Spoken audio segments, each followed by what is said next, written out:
ക്ലാസ്സിലെ രണ്ടാമത്തെ ചാപ്റ്ററായ ദേവവ്രതാണ് നമ്മൾ എടുക്കാൻ പോകുന്നത്. നമുക്ക് നോക്കാം. ഫസ്റ്റ് ചാപ്റ്ററിനകത്ത് മഹാഭാരത കഥയെക്കുറിച്ച് ഒരു ഏകദേശം ഒരു ഐഡിയ പറഞ്ഞിരുന്നു. അതിൻ്റെ ലാസ്റ്റ് ഭാഗത്ത്, ഫസ്റ്റ് വീഡിയോയിൽ നോക്കിയാൽ അറിയാം, അതിൻ്റെ ലാസ്റ്റ് ഭാഗത്ത് ആ കഥാപാത്രങ്ങൾ എങ്ങനെയൊക്കെ വരുന്നു എന്നുള്ള കാര്യങ്ങളൊക്കെ വരച്ച് ഒരു ചാർട്ട് പോലെ കാണിച്ചിരുന്നു. അതെല്ലാവരും മനസ്സിലാക്കിയെന്ന് വിചാരിക്കുന്നു. ഇനി രണ്ടാമത്തെ ചാപ്റ്റർ നമുക്ക് നോക്കാം. ദേവവ്രത്.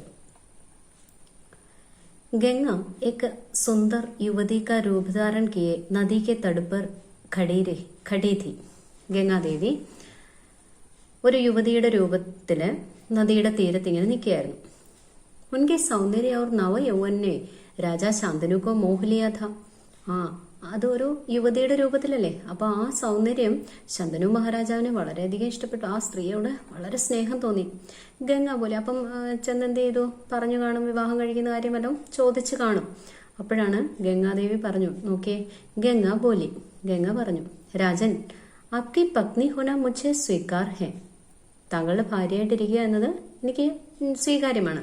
पर इससे पहले आपको मेरी शर्तें माननी होगी. പക്ഷേ അതിനു മുമ്പ് ഞാൻ പറയുന്ന ഒരു കണ്ടീഷൻ അങ്ങ് അനുസരിക്കണം. ക്യാ ആപ് മാനോगे? അനുസരിക്കാമോ? രാജാനെ കഹ അവശ്യ. അപ്പൊ രാജാവിന് എന്താണ്, ഈ സ്ത്രീയോട് ഭയങ്കരധികം ഇഷ്ടം തോന്നി. അപ്പൊ പെട്ടെന്ന് രാജാവ് പറഞ്ഞു, തീർച്ചയായും. രാജാ ശന്തനുവിനെ ഗംഗാക്ക് ഈ സാരി ഷർത്തെ മാനില്ലേ. അങ്ങനെ രാജാവ് ഗംഗാദേവി പറഞ്ഞ എല്ലാ കണ്ടീഷൻസും അംഗീകരിച്ചു. और वचन दिया कि वह उनका पूर्ण रूप से पालन करेंगे. എന്നിട്ട് അദ്ദേഹം എന്ത് ചെയ്തു, പ്രതിജ്ഞ ചെയ്തു, വാക്കും കൊടുത്തു. എന്താണ്, ഞാൻ എല്ലാം ഗംഗാദേവി പറയുന്ന എല്ലാ കാര്യങ്ങളും ഞാൻ അനുസരിച്ചോളാം എന്നുള്ള രീതിയിൽ. അപ്പൊ ഗംഗയാണെന്ന് അറിയുന്നില്ല, ഒരു യുവതിയാണ്. ആ യുവതിയോടാണ് ഇത് പറയുന്നത്. ആ യുവതി പറയുന്നത് കേട്ടിട്ട് എന്ത് ചെയ്തു, എല്ലാം സമ്മതിച്ചു. സമയം പാക്കർ ഗംഗാസെ ശന്തനുക്കെ കൈ തേജസ്വി പുത്ര ഹുയെ. അങ്ങനെ ഓരോ ദിവസവും കഴിഞ്ഞപ്പോ ഗംഗാദേവിയിലെ സമീപാക്കർ ഗംഗാസെ ശന്തനുക്കെ കൈ തേജസ്വി പുത്ര ഹുയെ. അങ്ങനെ കുറച്ചു നാൾ കഴിഞ്ഞപ്പോൾ ഗംഗയിൽ എന്ത് ചെയ്തു, ശന്തനു മഹാരാജാവിന് ഒരുപാട് പുത്രന്മാരുണ്ടായി. പരന്തു ഗംഗാനെ ഉൻകോ ജീനെ നഹി ദിയ. പക്ഷേ ഈ ഗംഗ എന്ത് ചെയ്തില്ല, ആ കുഞ്ഞുങ്ങളെ ഒന്നും ജീവിക്കാൻ അനുവദിച്ചില്ല. ബച്ചയ്ക്ക് പൈദാ ഹോത്തെ ഹി വഹ് ഉസെ നദി കി ബഹത്തി ഹുയി ധാരാമേ ഭേങ് ദേത്തി തി. ഈ കുഞ്ഞുങ്ങൾ ഉണ്ടാവുന്ന ഉടനെ എന്ത് ചെയ്യും, ഇവരെടുത്തോണ്ട് പോയിട്ട് നദിയില് ഒഴുകുന്ന ആ ഒഴുക്ക് വെള്ളത്തിനകത്തോട്ട് എറിയുമായിരുന്നു. ഫേങ്ക് ദേത്തിതി എന്ന് പറഞ്ഞ എന്താ, എറിയുമായിരുന്നു. ധാര എന്ന് പറഞ്ഞ ഒഴുക്ക്. ആ ബഹത്തി ഹുയി ധാര എന്ന് പറഞ്ഞത് ആ നദിയുടെ ആ ഒഴുകി വരുന്ന ആ ഒഴുക്കില് എറിയുമായിരുന്നു. അവർ ഫിർ ഹസ്തി മുസ്കുരാത്തി രാജ ശന്തനുക്കെ മഹൽമേ ആജാത്തെ ഥി. എന്നിട്ട് എന്ത് ചെയ്യും, ചിരിച്ചു കളിച്ച് വളരെ സന്തോഷതയോടെ കുഞ്ഞുങ്ങളെ എറിഞ്ഞതിൽ യാതൊരു വിഷമവും കാണിക്കാതെ എന്ത് ചെയ്യും, ശന്തനു മഹാരാജാവിന്റെ കൊട്ടാരത്തിലേക്ക് വരുമായിരുന്നു. अज्ञात सुंदरी के इस व्यवहार से राजा शांतनु चकित रह जाते. അപ്പോ ഈ അജ്ഞാത സുന്ദരിയുടെ ഈ സ്വഭാവ രീതി, അതായത് മക്കളെ എടുത്ത് വെള്ളത്തിലെറിയ ഏതെങ്കിലും അമ്മമാര് ചെയ്യോ, അപ്പൊ ഈ ഒരു രീതി കണ്ടിട്ട് രാജാ ശന്തനുവിന് എന്ത് ചെയ്തു, അത്ഭുതമായി. ഉൻകെ ആശ്ചര്യ ഔർ ക്ഷോഭ കാ പാരാവാർ ന രഹത. അദ്ദേഹത്തിന്റെ ആ അത്ഭുതവും ആ ആശ്ചര്യവും അതേപോലെ ദേഷ്യവും ഒന്നും എന്ത് ചെയ്യാൻ പറ്റില്ല, വെളിയിൽ കാണിക്കാൻ പറ്റത്തില്ല. എല്ലാം എന്ത് ചെയ്യും, ഇങ്ങനെ അടക്കി അങ്ങ് വെക്കുകയാണ്. അങ്ങേയറ്റം ക്ഷമയുടെ നെല്ലിപ്പലക കാണുക എന്നൊക്കെ പറയത്തില്ലേ, അതേപോലായി. ശന്തനു വചൻ തേച്ചുക്കേത്തെ. എന്താ കാര്യം മിണ്ടാഞ്ഞെന്റെ? ശന്തനു വാക്ക് കൊടുത്തിട്ടുണ്ട്. ഈസ് കാരൻ മൻ മസോസ്കർ രഹജാത്തേതെ. അതുകൊണ്ട് എന്ത് ചെയ്തു, മനസ്സിനെ അടക്കി പിടിച്ച് അങ്ങനെയിരുന്നു. സാത് ബച്ചോങ്കോ ഗംഗാനെ ഇസി ഫാന്തി നദിക്ക് ധാരാമേ ബഹാദിയ. 7 കുഞ്ഞുങ്ങളെ, അപ്പോൾ ഈ ശന്തനു മഹാരാജാവിനും ഗംഗയ്ക്കും ഉണ്ടായ 7 കുഞ്ഞുങ്ങളെ ഈ ഗംഗ എന്ത് ചെയ്തു, നദിയിൽ കൊണ്ടുപോയി ഒഴുക്കി കളഞ്ഞു. 8വാം ബച്ച പൈദാ ഹുവ. 8ാമത്തെ പുത്രൻ ഉണ്ടായി. ഗംഗ ഉസേ ഫിലേക്കർ നദിക്ക് തരഫ് ജാനെ ലഗി. ഗംഗ എന്ത് ചെയ്തു, പതിവ് പോലെ കുഞ്ഞിനെ എടുത്ത് നദിയുടെ തീരത്തേക്ക് പോവാൻ തുടങ്ങി. തോ ശന്തനു സേ ന രഹ ഗയ. അപ്പൊ ശന്തനു മഹാരാജാവിന് ഇനി പറ്റില്ല. അപ്പൊ 7 കുഞ്ഞുങ്ങളും പോയി, ഇനി 8ാമത്തേനെ കൂടെ കളയാനായിട്ട് അദ്ദേഹത്തിന് പറ്റുന്നില്ല. അദ്ദേഹം പെട്ടെന്ന് പറഞ്ഞു, മാ ഹോക്കർ അപ്നെ നാദാൻ ബച്ചോങ്കോ അകാരൺ ഹി ക്യോ മാരാ ദിയ. ഒരമ്മയല്ലേ, ആ അമ്മയായിട്ടും ഈ കുഞ്ഞുങ്ങളെ ഒരു കാരണവുമില്ലാതെ കൊല്ലുന്നത് എന്തിനാ എന്നിങ്ങനെ ഈ ഗംഗാദേവിയോട് ചോദിച്ചു. അപ്പൊ ഇവര് തമ്മിലൊരു ഉടമ്പടി വെച്ചിട്ടുണ്ടായിരുന്നു. അത് ഈ പാഠത്തിനകത്തില്ല, പക്ഷെ കഥ ഇങ്ങനെയാണ്. അതായത് ഗംഗ എന്തു പറയുന്നോ അത് അതുപോലെ അനുസരിച്ചോളാം. ഒരിക്കലും ഗംഗാദേവിയെ എന്ത് ചെയ്യില്ല, ചോദ്യം ചെയ്യില്ല. ഗംഗാദേവിയാണെന്ന് അറിയുന്നില്ല. അപ്പൊ ഗംഗയെ ഒരിക്കലും ചോദ്യം ചെയ്യില്ല, എന്നെ ഒരിക്കലും ചോദ്യം ചെയ്യാൻ പാടില്ല അങ്ങ്. ഞാൻ എന്ത് ചെയ്താലും അങ്ങ് എന്നെ തടയാനും പാടില്ല. അങ്ങനെ തടഞ്ഞാൽ ഞാൻ എവിടുന്നാണോ വന്നേ അവിടേക്ക് തിരിച്ചു പോകും എന്ന് പറഞ്ഞിരുന്നു. അതായിരുന്നു വാക്ക് കൊടുത്തത്. അപ്പൊ ഇപ്പൊ എന്ത് ചെയ്തു? ഇത് തിരിച്ചല്ലേ ചോദിച്ചേ. അപ്പോൾ അമ്മയായിട്ടും ഈ കുഞ്ഞുങ്ങളെ എന്തിനാ ഒരു കാരണവുമില്ലാതെ കൊന്നു കളയുന്നത് എന്ന് ചോദിച്ചു. ക്യോ മാർ ദിയ കർത്തി ഹോ, എന്തിനാണ് ഇങ്ങനെ കൊല്ലുന്നത്? ഏഹ് ഘൃണിത വ്യവഹാർ തുമേ ശോഭ നഹി ദേത്താ ഹെ, ഈ ഒരു എല്ലാവരും വെറുക്കപ്പെടുന്ന സ്വഭാവം, ഘൃണിത് എന്ന് പറഞ്ഞാൽ വെറുക്കപ്പെടുന്ന, ഈ വെറുക്കപ്പെടുന്ന ഈ സ്വഭാവം, വ്യവഹാർ പെരുമാറ്റം, ഈ ഒരു പെരുമാറ്റം നിനക്ക് ശോഭ നൽകുന്നതല്ല.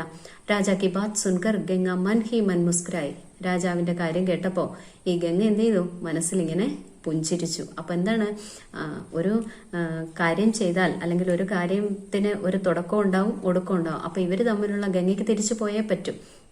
അപ്പൊ ആ ഒരു സമയം അടുത്തു. അതുകൊണ്ടാണ് ഗംഗ ദേവിയല്ലേ, അപ്പൊ ഗംഗാദേവിക്ക് അതിന്റെ കാര്യം മനസ്സിലായി. അതുകൊണ്ടാണ് ഉള്ളിന്റെ ഉള്ളിൽ എന്ത് ചെയ്യുന്നത്? ചിരിക്കുന്നത്. പർ ക്രോധക അഭിനയ കർത്തി ഹുയി ബോലി, പക്ഷെ അത് കാണിക്കാൻ പറ്റില്ലല്ലോ. അപ്പോ ഈ രാജാവിനോടുള്ള ദേഷ്യം, ക്രോധക അഭിനയ കർത്തി ഹുയി ബോലി, ദേഷ്യഭാവം മുമ്പിൽ കാണിച്ചുകൊണ്ട് പറഞ്ഞു, രാജൻ ക്യാ ആപ് അപ്ന വചൻ ഭൂലെ ഗേ? എന്താ രാജാവേ, താങ്കൾ തന്ന ആ വാക്ക് മറന്നു പോയോ? മാലൂം ഹോത്താ ഹെ കി ആപ്കോ പുത്ര സെ ഹി മത്ലബ് ഹെ മുജ്സെ നഹി.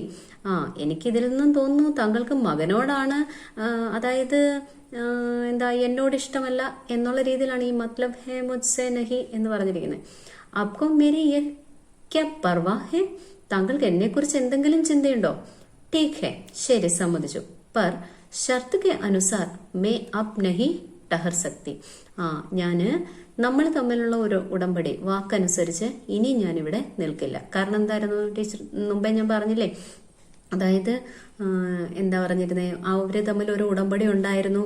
എന്ന് ഇദ്ദേഹം എന്താണ് ഗംഗയെ ചോദ്യം ചെയ്യുന്നു, അന്ന് തിരിച്ചു പോകും. അപ്പൊ ആ വാക്ക് നിറവേറ്റേ പറ്റൂ. അപ്പൊ ഇനിയിപ്പം തിരിച്ചു പോകാതിരിക്കാൻ പറ്റത്തില്ല.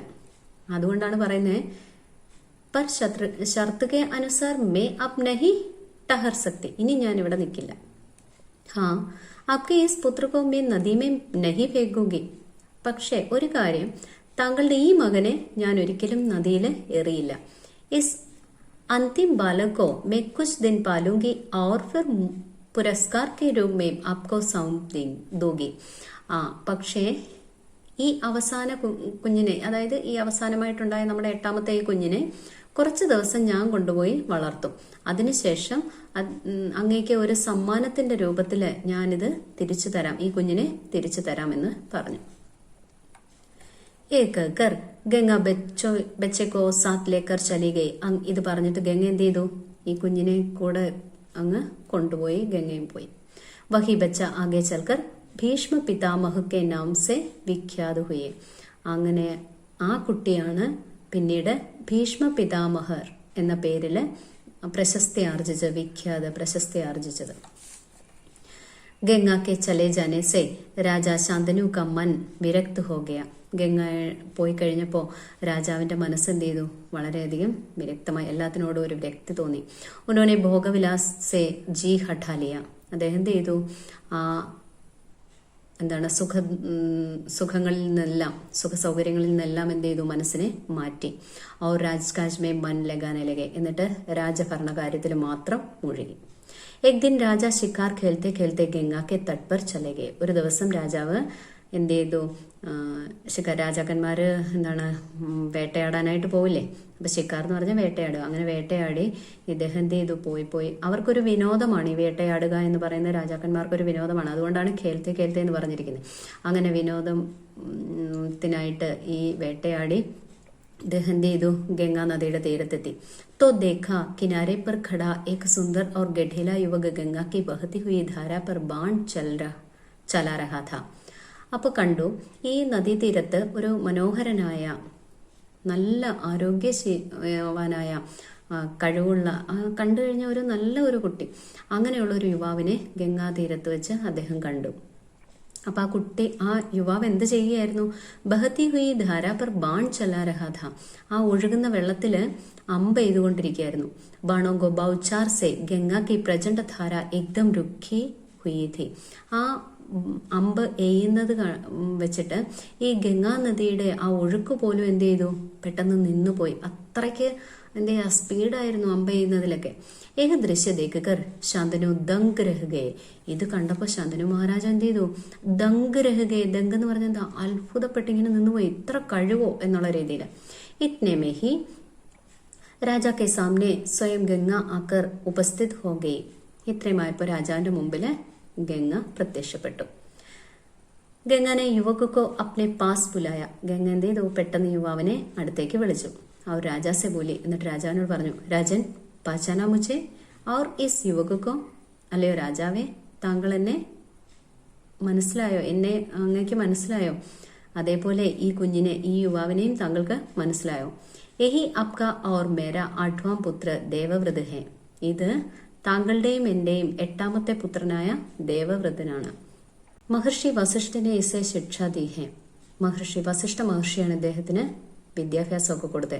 ശാസ്ത്രജ്ഞാൻ മേ ശുക്രാചാര്യ और രണ കൗശൽ മേ പരശുരാം ഹി ഇസ്കാ മുക്കാബല കർ സക്തെ ഹെ. ഇദ്ദേഹത്തിന്റെ ഈ അറിവില് എന്താണ്, ശാസ്ത്രജ്ഞാനത്തില് ശുക്രാചാര്യരും അതേപോലെ യുദ്ധ കൗശലത്തില് പരശുരാമനും മാത്രമേ ഈ കുട്ടിയോട് എന്ത് ചെയ്യാൻ പറ്റൂ, നേരിടാൻ പറ്റൂ. അത്രയ്ക്ക് അറിവാണ്. ഏക ജിത്തന കുശൽ യോദ്ധാ ഹെ ഉത്തന ഹി ചതുര രാജനീതിജ്ഞ ഭി ഹെ. ഇദ്ദേഹം എത്രമാത്രം സാമർഥ്യവാനായ ഒരു യോദ്ധാവാണോ അതുപോലെ തന്നെ രാജനീതിയിലും വളരെ സമർത്ഥനാണ്. ആപ്ക പുത്ര മേ ആപ്കോ സൗംരഹി ഹും. താങ്കളുടെ പുത്രനെ ഞാൻ താങ്കൾക്ക് തന്നെ തരികയാണ്. അബ് ലേ ജായിയെ ഇസെ അപ്നെ സാത്ത്. ഇനി ഇദ്ദേഹത്തെ കൊണ്ടുപോയാലും താങ്കളുടെ കൂടെ. ഗംഗാനെ ദേവവ്രത ക മാഥാ ചൂമ. ഗംഗ എന്ത് ചെയ്തു, ദേവവ്രതന്റെ നെറ്റിത്തടത്തില് ഉമ്മ കൊടുത്തു. അവർ ആശീർവാദ് ദേക്കർ രാജാ കെ സാത്ത് ഉസെ വിദാ കർ ദിയ. അങ്ങനെ ആശീർവാദവും കൊടുത്ത് രാജാവിന്റെ കൂടെ ഇദ്ദേഹത്തെ പറഞ്ഞു വിടുകയും ചെയ്തു, സ്വന്തം മകനെ പറഞ്ഞു വിടുകയും ചെയ്തു. ഇതായിരുന്നു 2ാമത്തെ ചാപ്റ്റർ.